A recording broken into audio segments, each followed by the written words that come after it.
à la fois, je pense que le contenu de niche, c'est quelque chose qui fonctionne énormément. Pour moi, en fait, quand tu arrives à toucher en fait, tout le monde pense que, il faut être ultra généraliste pour faire des vues, mais en fait, parfois trouver sa niche et faire des contenus dessus, ça fonctionne bien et les gens, en fait, aiment être au global, un peu secoués.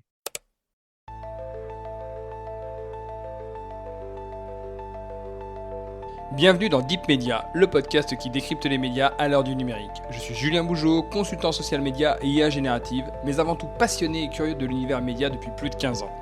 Dans un écosystème en perpétuelle transformation, comment les médias s'adaptent-ils? Comment se réinventer face aux nouvelles technologies et aux géants du numérique? Quel avenir pour l'information et ceux qui la produisent? Si ces questions vous intriguent, alors vous êtes au bon endroit. Deep Media, c'est un temps de réflexion et d'échange avec celles et ceux qui façonnent l'avenir du secteur. À présent, place à la deuxième partie de l'interview de Axel Bossard, alias Tasio sur Twitch, animateur de Radio Matin, diffusé chaque jour du lundi au vendredi de 10h à 13h sur sa chaîne Twitch. Bonne écoute!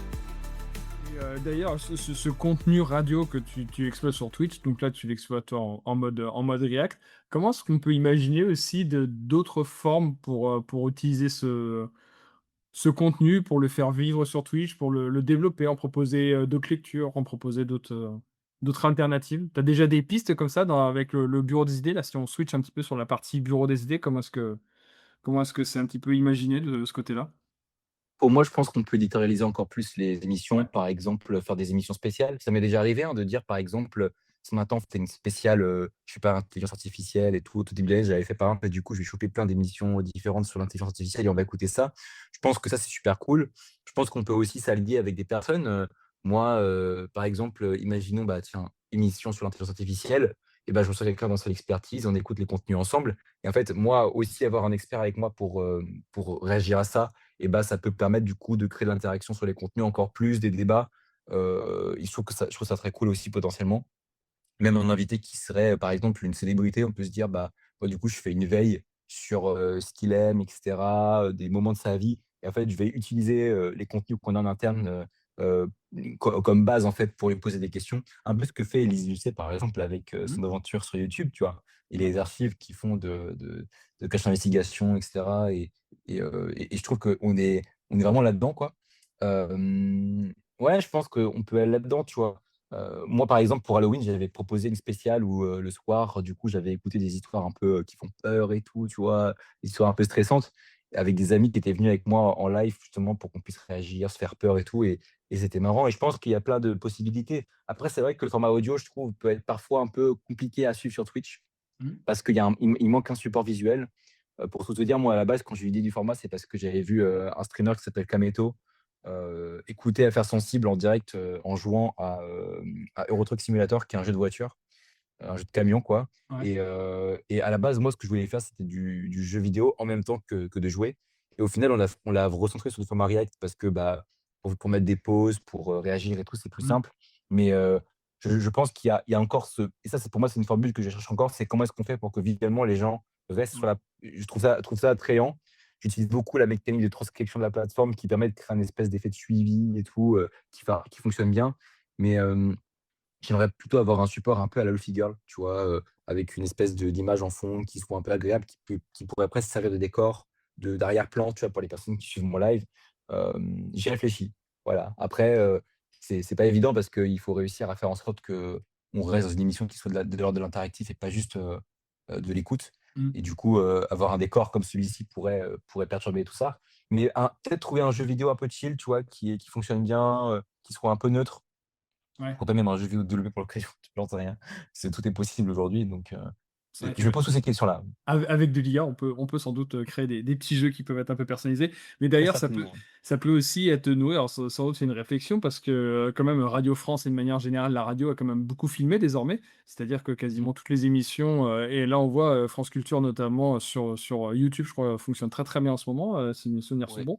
Et ça pareil, c'est pas une envie de ta part de se dire: «Tiens, au lieu d'aller prendre les replays», parce que là on voit que tu vas prendre les replays sur l'appli, sur le site. Est-ce que switcher sur le YouTube et pour le coup d'avoir un contenu un peu plus animé à l'écran, ce serait une Ah solution? bah, moi dès qu'un contenu que je veux consommer est disponible sur YouTube, j'y vais. Parce que je Ouais, sais que ça me OK. laissera du coup une meilleure visibilité, en fait ça sera beaucoup plus agréable à suivre pour les viewers que d'avoir juste de l'audio. Mais malheureusement, tous les contenus, Ouais. sont pas publiés sur YouTube pour plusieurs raisons. À la fois parce que ça foutrait le bordel, parce qu'il y a beaucoup trop de choses qui sont créées tous les jours.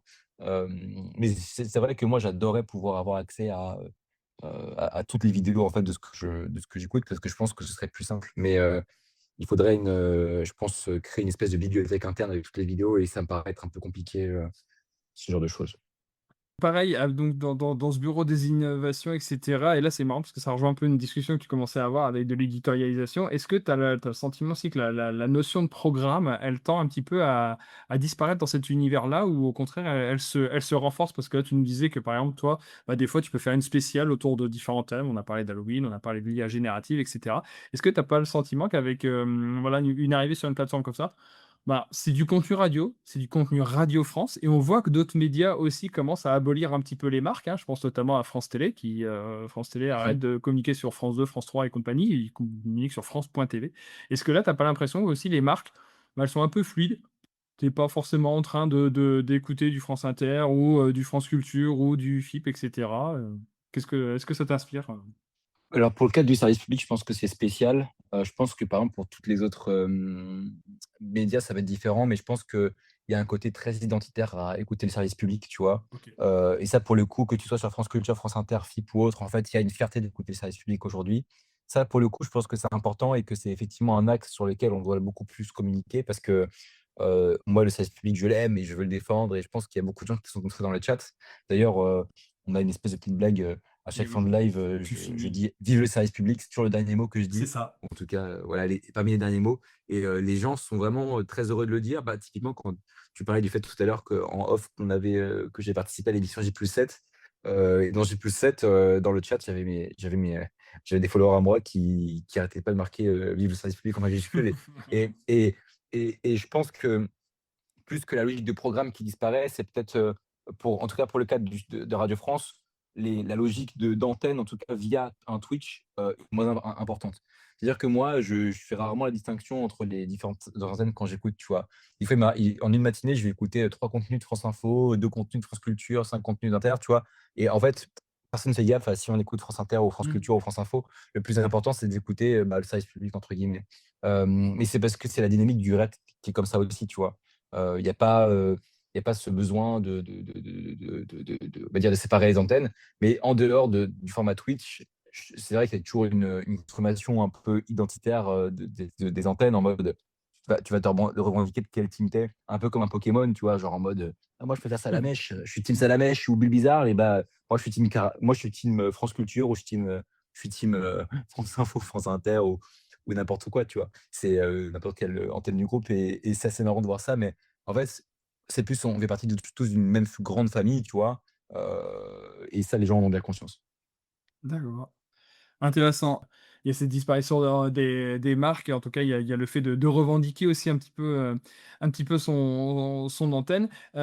C'est pareil, ce format-là, quand on l'écoute, moi je me dis qu'il aurait aussi sa place, en podcast. Est-ce que c'est quelque chose où tu t'es déjà dit: «Tiens», parce que, un live Twitch, on extrait facilement, le son de tout ça. Tu as déjà eu envie Bah, de le ouais, faire? ouais, franchement, c'est une idée qui m'était venue en tête, mais pour ça, il faut des petits moyens. Ouais. Moi, j'aurais pas envie de le mettre en podcast de mon côté. Je préférais que Radio France gère ça et qu'il y ait une existence qui soit disponible, on va dire, par exemple, sur l'application. Je pense que ça aurait sa place sur l'application ou sur, Mmh. un Spotify ou que sais-je. Mais pour le coup, ça ferait beaucoup de trucs en plus à gérer pour moi parce qu'il y a un petit peu de montage, je pense, à faire là-dessus. Tu vois, par exemple, quand on passe de la musique, ou je ne sais quoi, peut-être effectivement qu'on peut faire des petits montages et tout. En tout cas, moi, le gérer sur mon Spotify tout seul, je sais pas. Ouais. En vrai, c'est une idée que je me suis posée, mais en fait, étant donné que je suis un peu solo sur la publication, j'aurais besoin d'aide un peu pour ce truc-là du côté de Radio France et si je remballe pour une, saison prochaine, pour continuer du matin, je pense que c'est quelque chose qu'on évoquera, avec la direction. Ouais, ce que c'est intéressant, parce que ça rejoint une réflexion autour de la recommandation, finalement, parce que là, tu joues le jeu des plateformes, tu joues le jeu des algorithmes et dans ces algorithmes, c'est aussi une histoire de recommandation et c'est vrai que ce que tu produis là, bah, finalement, ça contre aussi un petit peu les algorithmes de recommandation qu'on peut avoir sur, différentes plateformes ou différents réseaux sociaux donc c'est vrai que ça serait intéressant aussi d'avoir eu un autre point d'entrée, dans l'univers, de Radio France avec ce contenu-là. Ah bah, pour le coup, je suis d'accord. Moi, j'ai envie de dire, aujourd'hui, il faut maximiser les points d'entrée de toute façon, peu importe là où tu peux être, il faut être là-bas au maximum, quoi. Et Il d'ail faut être partout. Ouais, bah, oui, c'est toujours l'enjeu et d'ailleurs, ouais, le service public, il a quand même, historiquement, ça a un rôle de prescription parce que tu le disais tout à l'heure, le service public dans sa définition originelle, bah, c'est quand même s'adresser à tous les publics, à tous les sujets, on va dire, très grand public et très généralistes, mais aussi des sujets un peu plus de niche et donc par rapport à ce rôle historique de la prescription, comment est-ce que ça à ton avis, ça survit aussi un petit peu dans cet environnement, algorithmique, ce rôle de prescription du service public? Tu veux dire, algorithmique, pour Radio Matin ou radio au global? Comment est-ce que nous, ça fonctionne dans les antennes, pour, Un peu au global. Là, je parle plus, service public de mmh. manière générale. Bah, moi, je pense aujourd'hui que justement, ce qui fonctionne pour moi, il y a 2 choses qui fonctionnent le mieux aujourd'hui sur internet, notamment quand on parle de ce genre de contenu-là. Pour moi, tu vas à la fois, du coup, avoir effectivement les séquences un peu, que j'appelle moi du clip, bait, tu vois? Mmh. C'est tu vas avoir, les séquences les plus importantes qui sont clippées et qui vont générer des réactions, sur les réseaux et à la fois, je pense que le contenu de niche, c'est quelque chose qui fonctionne énormément. Pour moi, en fait, quand tu arrives à toucher en fait, tout le monde pense que, il faut être ultra généraliste pour faire des vues, mais en fait, parfois trouver sa niche et faire des contenus dessus, ça fonctionne bien et les gens, en fait, aiment être au global, un peu secoués, découvrir des choses. Par exemple, il y a un contenu qui fonctionne très, très bien sur France Info, c'est, les chroniques Science Week-end, par exemple, de Bill François, Mmh. qui est un scientifique, qui fait des contenus, bah, scientifiques et pour le coup, c'est pas forcément des sujets qui sont, très en lien avec France Info, tu vois?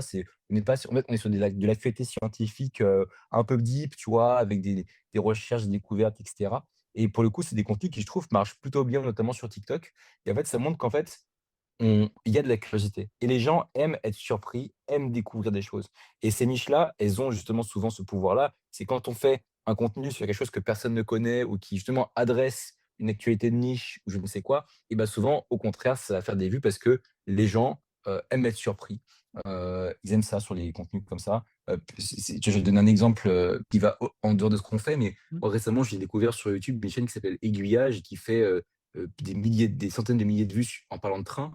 Mmh. Bah, en fait, pourquoi? Parce qu'en fait, les gens aiment être surpris, en fait. Ils aiment avoir des thématiques surprenantes et des gens qui parlent avec passion de choses, qui vont vulgariser, auprès d'un public, moins sachant de ces thématiques-là et je trouve que parce que le service public remplit bien ce rôle, ces contenus de niche-là ont au contraire toute leur place, dans les algorithmes. Encore faut-il après trouver le bon emballage, faire les bons clips, les bons montages et tout pour Mmh. les mettre en forme et les valoriser.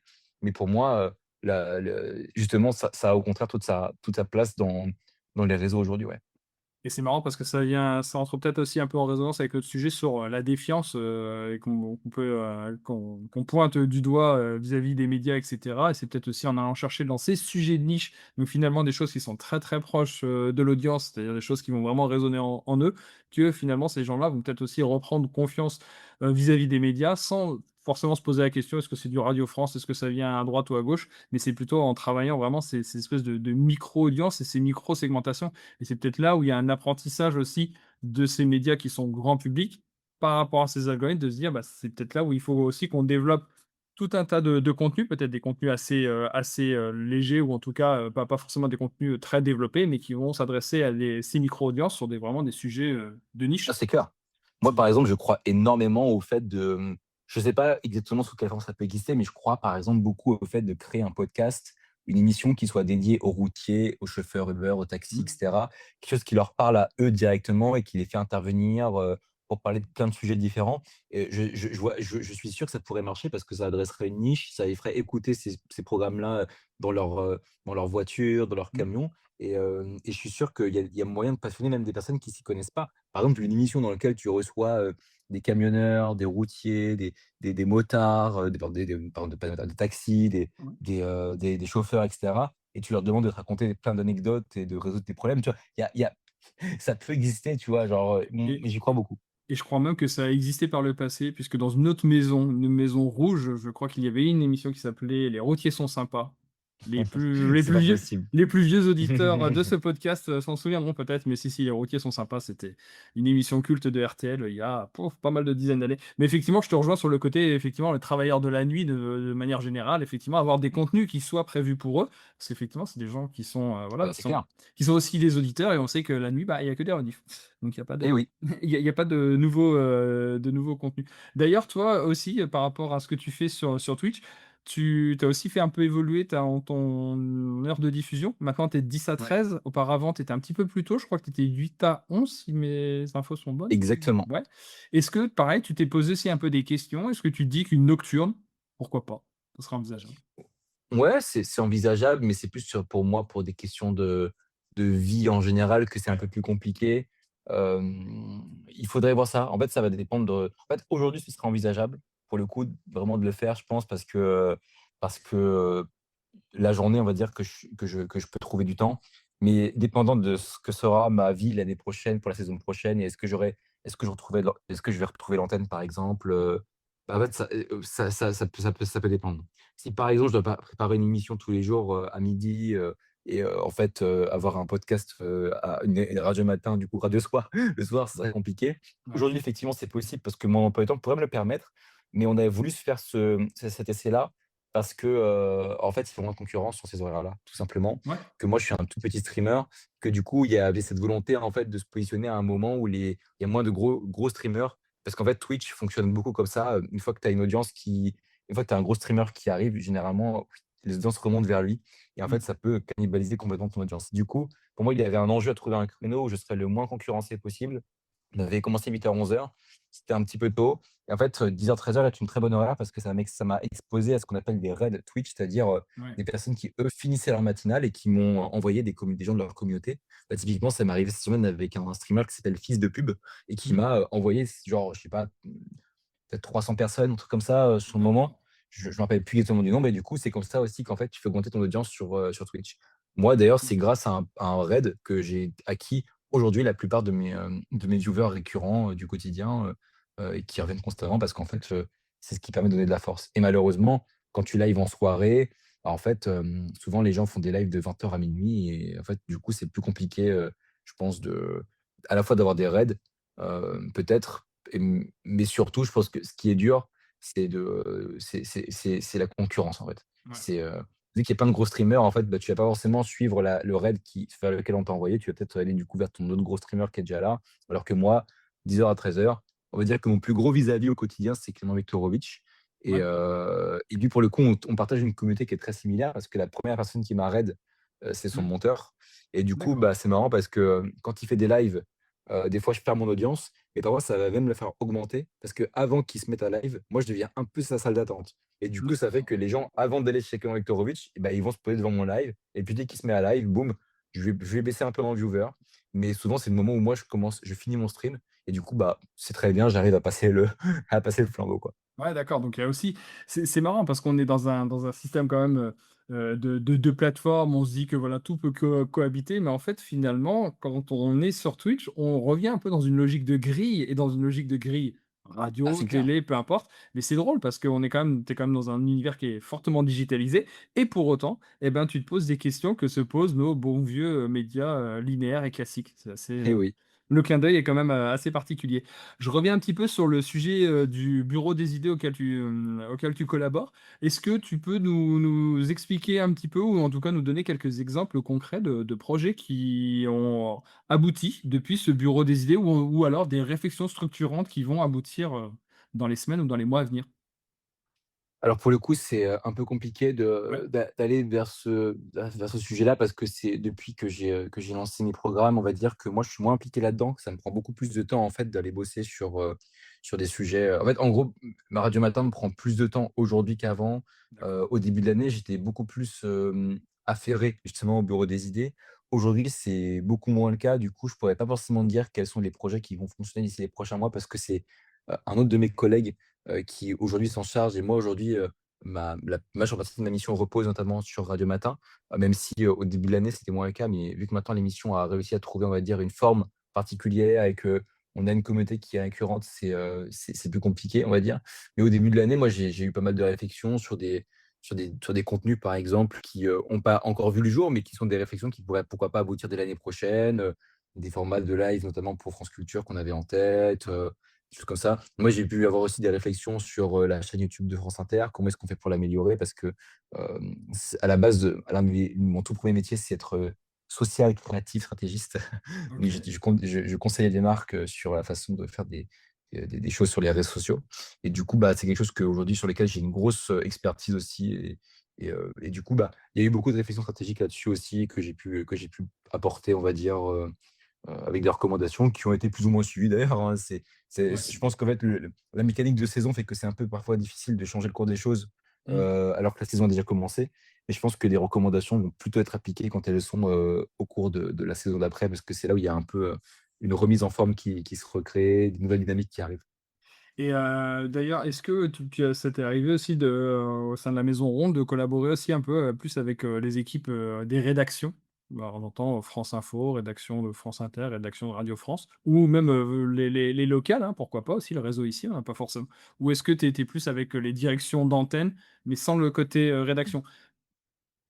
Pour le coup, plutôt les directions d'antenne toujours parce que, les rédactions sont moins dans cette, ils ont tellement de travail au quotidien que, Ouais. aller leur dire, «Bah, en fait, il faudrait peut-être faire plutôt que comme ça, que comme ça». En fait, ils ont pas le temps de ça. Leur métier, c'est autre chose, en fait. Leur Mmh. métier à eux, c'est de créer le contenu et ensuite, c'est aux directions, je pense, de réussir à trouver la meilleure manière de faire, en sorte que ce contenu existe et soit le mieux, emballé, on va dire, Non, bah, pour les viewers. ma réflexion, elle est même un peu plus loin parce qu'on sait que là, on est, à, on va dire, 1 an d'une échéance électorale, assez importante en Mmh, France, hein. On est à la présidentielle pour ne pas la c'est nommer. clair. Donc voilà, c'était pour savoir si j'entends bien que les rédactions sont là pour produire le contenu, mais ma réflexion, elle est un petit peu plus loin en se disant: «Tiens, est-ce que vis-à-vis de cette échéance-là, est-ce que, bah, via le bureau des idées, via ton expertise, via l'expertise des autres membres de l'équipe, est-ce qu'il y a eu des sollicitations pour, on va dire, faire vivre ce sujet électoral qui va être, qui va truster, tout l'espace médiatique, à partir de OK, septembre. oui, Ouais, et est-ce ça qu'il y a eu commence des déjà, ça commence déjà très fort, on est bien d'accord et alors mmh. on enregistre fin avril et voilà, non, c'était pour savoir si à partir bah, si tu avais déjà été consulté ou en tout cas s'il y avait eu des réflexions plutôt par rapport à ça? Ouais, le sujet, je sais que du côté d'un de mes co de ouais, on est 2 au bureau des idées aujourd'hui. Ouais. Donc moi, aujourd'hui, je m'occupe surtout de la partie radio matin et du coup, bah, ces sujets-là, je suis beaucoup moins sollicité qu'avant. Mmh. Mais, moi, je sais que mon collègue, pour le coup, lui, est au cœur de la machine actuellement et a pu constater que ça commençait déjà à réfléchir très, très fort du côté 2027 et quel dispositif est-ce qu'on va commencer à créer pour la suite. Donc voilà, c'est D'accord. déjà la machine est déjà lancée du côté de Radio France sur comment est-ce que nos médias, nos différentes antennes vont s'emparer de ces sujets-là et les faire vivre, sur les réseaux, sur l'antenne et cetera. Et est-ce que ça t'arrive aussi des fois d'être en contact ou de réfléchir avec, alors cette fois-ci des personnalités de l'antenne, qui aussi ont un pied quand même, dans le digital, hein, à Radio France? Il y a quand même un certain nombre de personnalités, hein, de Ouais. journalistes, d'animateurs qui ont quand même un peu pignon sur rue sur ces plateformes-là. Alors je vais continuer dans l'info même si mais c'est juste pour donner un exemple. On a, Paul Laroutourou notamment, qui a quand même un bel écosystème sur les réseaux. On pourrait en citer d'autres. Bah, là je pense aussi, François Saltiel par exemple sur, France Culture aussi qui a une belle surface, sur les réseaux. Est-ce que tu voilà, tu es parfois en contact avec ces personnes-là? Est-ce que pareil, il y a des échanges, il y a des envies, il y a des réflexions autour de leur présence et de Moi leur futur? alors j'ai déjà eu à réfléchir effectivement à des idées de format, notamment pour certaines grosses têtes de Ouais. Radio France ou des personnes qui, cherchaient justement à développer des contenus chez nous et qui étaient pas encore embauchés ou ce genre de choses. Mais j'ai jamais été en front avec elles, toujours via le biais d'une direction, Mmh. qui en fait faisait passer le mot en mode: «Bah, en fait, on aimerait bien avoir une piste de réflexion pour, telle personne qui aimerait créer un format de ce genre-là». Moi, j'ai envoyé ma reco, mais j'ai jamais après été recontacté. En fait, ce qui, la maison de la radio fonctionne comme ceci, il y a toujours quelque chose de plus important, souvent à gérer. C'est Ouais, pas une ça critique, hein, c'est une ré pour le non, coup, c'est vraiment une réalité, hein. bien sûr. C'est vraiment une réalité. Il y a toujours des choses plus importantes à faire souvent que par exemple, réfléchir déjà au contenu qu'on pourra faire, pour telle année, pour telle prochaine saison et cetera. Donc en fait, les recommandations, elles sont là et je pense qu'elles seront, utilisées le jour où, ces personnes-là auront le temps de les consulter. Mais en tout cas, ça a été fait à plusieurs reprises et moi et peut-être que le jour où, du coup, ces sujets-là reviendront sur la table, je serai effectivement en front avec elles, mais pour le moment, j'ai fonctionné surtout via des intermédiaires. D'accord. Bon, en tout cas, on voit que le sujet n'est pas forcément éteint du côté de Radio France, mais Exact. voilà, c'est comme tu le dis, c'est pas une critique de Radio France, mais on sait à peu Ah près oui, oui. comment ça marche et on sait que voilà, c'est des machines qui ont une forme d'inertie. C'est la fin de la deuxième partie de cette interview de Deep Media avec Axel Bossard, alias Tazio sur Twitch, animateur de Radio Matin, diffusé chaque jour du lundi au vendredi de 10h à 13h sur sa chaîne Twitch. Je vous donne rendez-vous prochainement pour la suite et fin de cet échange où l'on va continuer d'explorer le futur des médias à l'heure du numérique. En attendant, pour ne pas manquer les prochains épisodes, abonnez-vous à ce podcast et mettez les commentaires et étoiles adéquates. Deep Media, c'est désormais une newsletter mensuelle pour poursuivre l'exploration, ainsi qu'un chatbot de veille IA et médias appelé IA Media Lab. Pour accéder gratuitement à ces deux outils, je vous mets les liens en commentaire d'épisode.